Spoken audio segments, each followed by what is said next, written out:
9mm versus 10mm. Will 1mm make the difference? And today what we're testing today is our Winchester Defense hollow point. That's previously been known as like the Winchester white box jacketed hollow point, but now they put the the jacketed hollow points in a black box, and they put the full metal jackets in a white box. So our 9mm here, that's a 147 grain jacketed hollow point that's rated at 990 feet per second. And our 10mm, that is a 180 grain jacketed hollow point that is rated at 1235 feet per second. So very interesting here.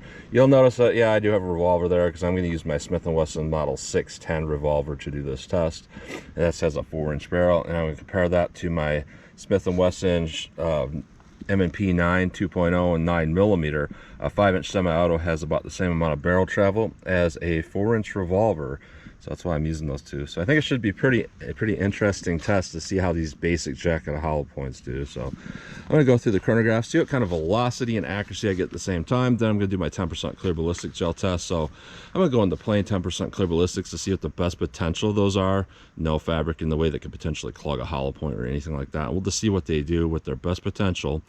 Then I'll move on to doing more of a real-world simulation. 4 layers of sweatshirt material in this first 3-inch piece that represents hitting a pectoral muscle, followed by a 1/4-inch medium-density fiberboard that represents hitting ribs or sternum, 16 more inches of clear ballistics, and another 1/4-inch MDF at the back to represent hitting back ribs.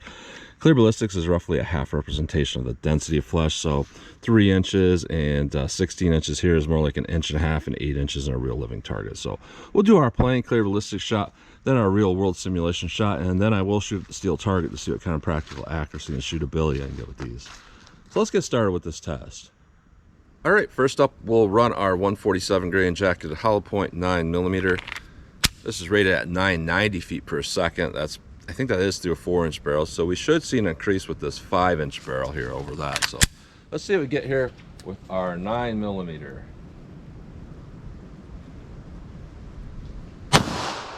1,000, 968, 981, 922, 971. That's not the best consistency I've seen. And we didn't even hit an average rated velocity, which is pretty sad being this is a 5-inch barrel, so I don't know. Now our 10mm, I believe this is rated through a 5-inch barrel, 1235 feet per second. If you actually look at the length of bullet travel in this revolver, it's like something like 5.6 inches or 5.5 inches, something like that. So we'll see how close we get to 1235 feet per second in my revolver here.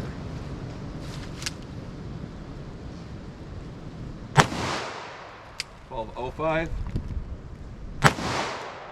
1186, 1161, 1167.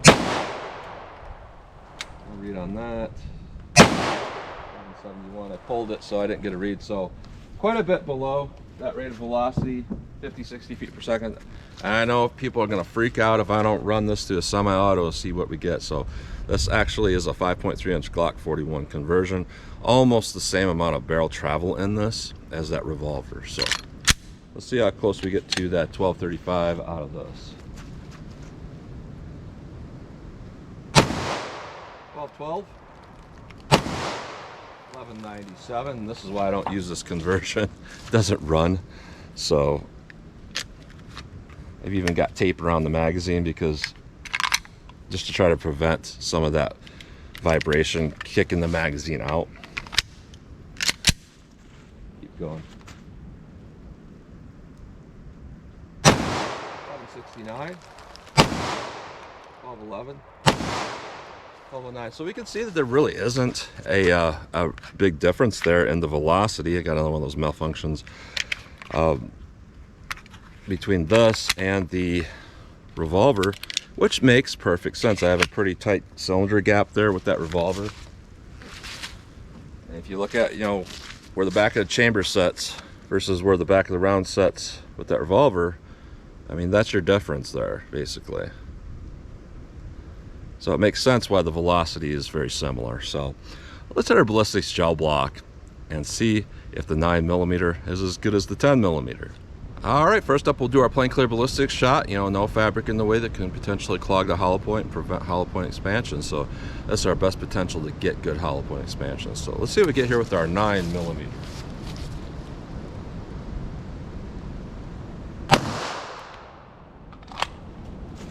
All right. Now let's hit that with our 10mm. Let's go take a look.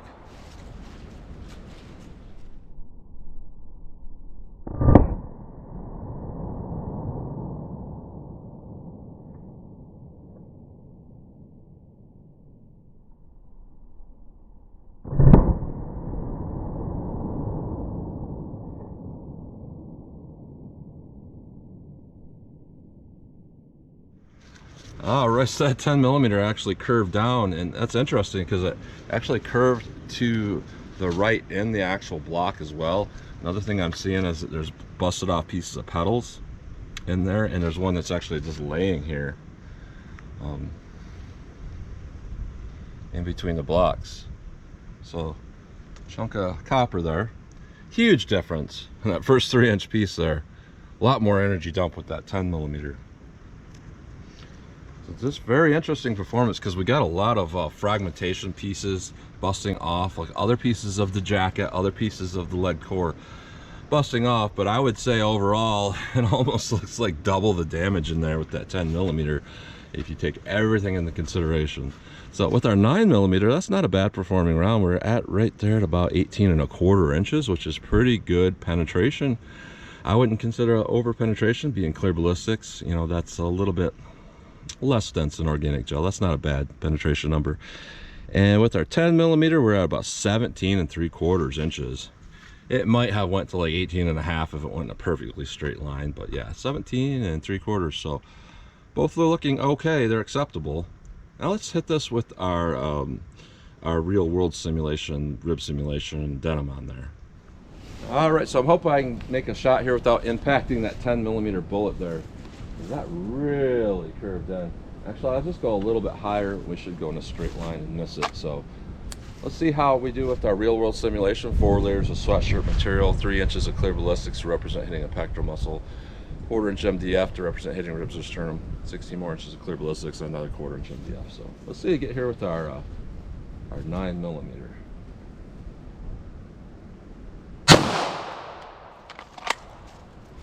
Wow. Hit that with our 10mm now. Let's go take a look.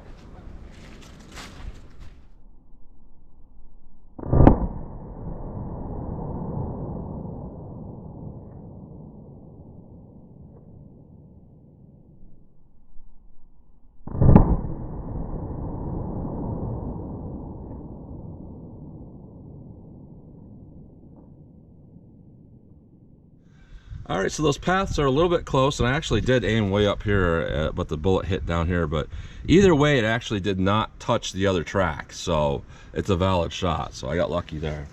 You can see here I'm very, very close. But you can see with the 9mm, no expansion going through that rib simulation, and obviously no expansion there. As we're with the 10mm, that is a big hole going through there. Big, big difference there. Big difference.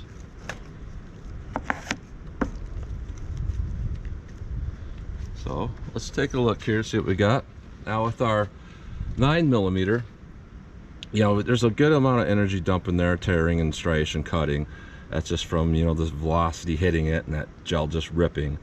But you can tell right here that a lot of this is tumbling damage. It's kind of a bubbly looking pattern. And obviously it's not cutting damage so much because of the hollow point not being expanded at all. It's likely it tumbled through that back rib simulation. And absolutely did. Just completely keyholing through that, which is to be expected. You see that when you get that bubbling looking pattern right there where it's not really truly cutting. So our 9mm, we went to 2 rib simulations and no real expansion, and we went to about 23¼ inches of penetration. I always say that if it goes through more than 3 inches past the back rib simulation at 19 inches, it could indicate it could potentially pass through an average size individual from a front on shot. Well, that's about an inch past that, so I would say there is a possibility with that could potentially happen. Now with their 10mm, it dumped all that energy in there. Huge amount of energy dump, a huge amount of tearing right there. And we rolled back, and in my experience, when the bullet rolls back, it means it expanded to at least 65/100ths of an inch. I don't know if we'll see that when we pull it out because there's fragmentation, but we went to 14 inches of penetration, then it rolled back a few inches, but that's still 14 inches of penetration. So we had a lot more energy dump with that 10mm, and a lot more energy stayed in that target. So when we look at just for personal defense here, you know, if you made a shot with one of these, I'm going to say the 10mm would be significantly more effective than the 9mm. But we'll find that out, because I'm going to shoot at the steel target and see if there's a huge difference in my ability to control these rounds. So let's pull these out of the block. We'll take a close-up look at them. Then I'm going to shoot our steel and see what kind of practical accuracy and shootability I can get with these. All right, so here's a close-up look at these bullets going through plain gel. Here's our 9mm, which isn't bad. It's pretty average expansion for a 147 grain. Now our 10mm, it's actually looking smaller just because there was so much fragmentation going on there. You know, that thing just ripped apart. A lot of pieces of, this isn't even all of them, but a lot of pieces of stuff like this going on. Huge amount of breaking apart, and I see that quite a bit with, you know, lower quality bullets. There's basic bullets, and that's how bullets used to be made before a lot of the modern bullet advancements we have now. Now going through our real world simulation, and this is pretty typical here, you get a little bit better performance with those really powerful rounds because the fabric lowers that expansion threshold so it doesn't explode so much. And with this, we can see there's a huge difference here with our 9mm and our 10mm that expanded big. So our 10mm looks really, really good. Our 9mm not so much. So very interesting. I know I say that a lot, but every time I do this, it's interesting. So that's a close-up look at those bullets. All right, 14 yards from the target, just my practical shootability drill. So I'm just going to try to hit that target as fast as I think I can and see if there's a big difference. And I realize this is completely unfair, but I made it that way on purpose. I specifically went and got a 610 revolver because I was tired of all of the recoil was really pushing a lot of that texture into my hand with that Glock pistol, and I couldn't imagine any other polymer frame pistol being much better. So I thought if I got something heavy like this, it would bring the recoil closer to 9mm, and it really has. So I did that on purpose just so I could have a more comfortable firearm to shoot in 10mm that I could control a little bit better. So completely unfair. You can skip past this and be like, whatever, but I just want to see how these will do. So 9mm, 14 yards from the target. So I can do it this.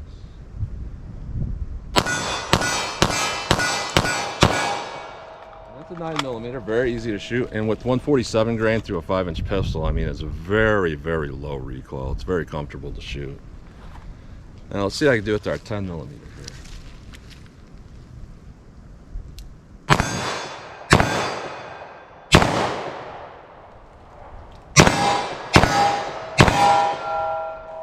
Let me try that one more time. All right, I'm trying that one more time because that shot I missed, my moon clip actually hung up and it wound up, and I pulled through and it just jerked that shot. So, you know, revolvers, chambered and semi-auto calibers do have their downsides. So I took the moon clip out. I just got 6 rounds sitting in there because they will headspace on the ledge and the inside of the cylinder. So now this will be a little bit more fair. So let's see what I can do here with the 10mm now.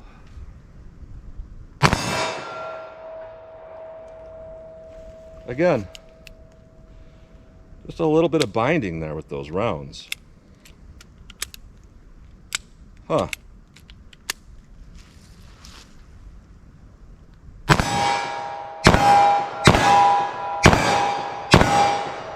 They bound up a little bit still, so that's interesting there.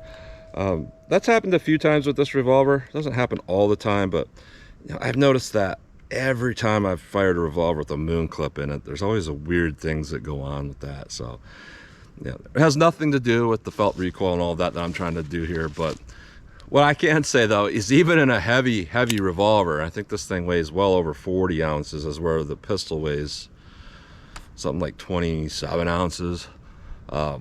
There's still a lot more recoil with the 10 millimeters, so that is definitely a trade-off. You get better performance, but you got a lot more recoil to deal with. Let me back it up and just fire these from some distance and see how they do at distance for just a little bit of plinking accuracy.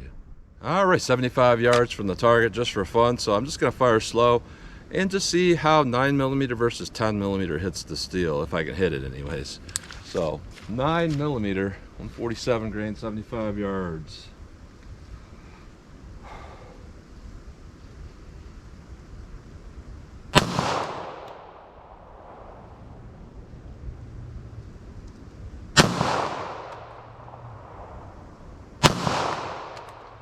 All right, so those are all going over the target. I was aiming center, so I'm gonna have to aim below the target a little bit.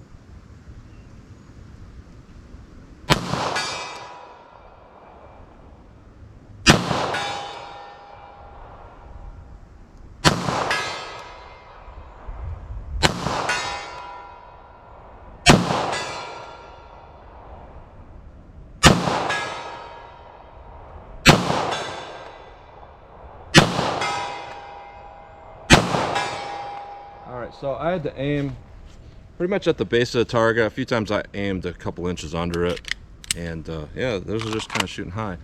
And I have noticed that there's a little bit of a point of impact shift with 147 grain. So 10 millimeter, again, this is not fair. It's just me having fun out here plinking, and I never claimed I was a professional. So let's see what I can do here with our 10 millimeter. I'm gonna go single action at first, see how these things will do from 75 yards.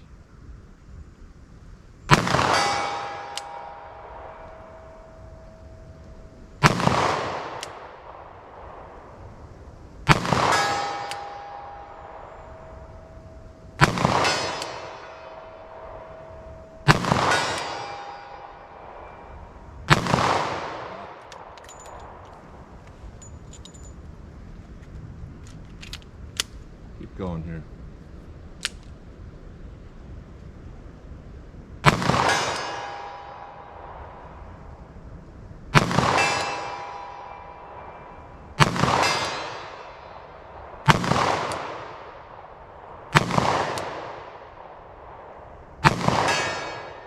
So the ones that did hit the steel definitely hit a lot harder than the 9 millimeter. So interesting test overall. And you know, I've just not yet been able to run 10 millimeter very well yet. You know, I've tried it in my Glock conversion. I was going to get a semi-auto, a different one in 10 millimeter. It's actually chambered in 10 millimeter. I thought, well, I'll get the revolver.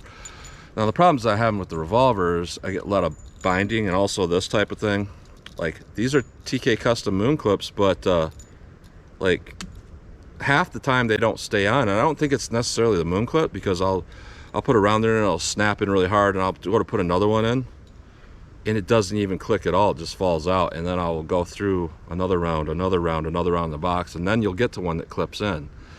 So I think part of it is the spec of a lot of the 10 millimeter cases aren't quite right, because they should click in these really well and they do not. So it's just been one of these weird things, and I can't get good rotation a lot of times with the moon clips. Another one just fell out just from holding it. So I can't get it to run very well in the revolver, and I can't get it to run in my conversion there. Now obviously if I went and got a Glock 20, maybe that would run well for me. But just interesting overall. I'm seeing that the 10 millimeter, no matter how it is, has quite a bit of recoil for what it is. It is not the easiest thing to shoot, even out of a revolver here like this. I mean, it's basically like shooting a 357 Magnum 158 grain, pretty much. Maybe even a little more muzzle rise on top of that. So, you know, it is a powerful round. That's why I picked a revolver for it. But back onto the performance here, we did see that out of the semi-auto, we got about the same velocities we got out of this revolver. So you can take what I got out of this revolver in the terminal ballistics test and be like, okay, this is the performance we'll get. And that's really why we're here, not to see me goof off at shooting at the target, but for the terminal ballistics. And terminal ballistics wise, there was a huge difference there. You know, 9mm is kind of mediocre. It was, to be honest here, it kind of reminds me of like really poorly constructed 38 special. You know, you just you might get expansion, you might not. I just didn't really see anything with the 9mm that was particularly good, other than it's accurate and it's very easy to shoot. You can place your rounds, and I would say 90% of the people I talk to on YouTube prefer being able to hit their shot, but with like, they'll take getting terrible terminal performance to do it. As where I look at the other way around, you know, you don't want to have something that's so incredibly hard to shoot that you can't hit your target, but you don't want to just waste your potential to get good performance. So you do want to pick a round that has good terminal ballistics. You want to kind of get that balance there of what works the best for getting expansion, energy dump, but also is easy to shoot. So I would say somewhere in between 10 and 9mm is something that's a little better than these, at least with these bullet weights. So interesting test. So that's what you get today. So as always, comment, share, and like, and thanks for watching.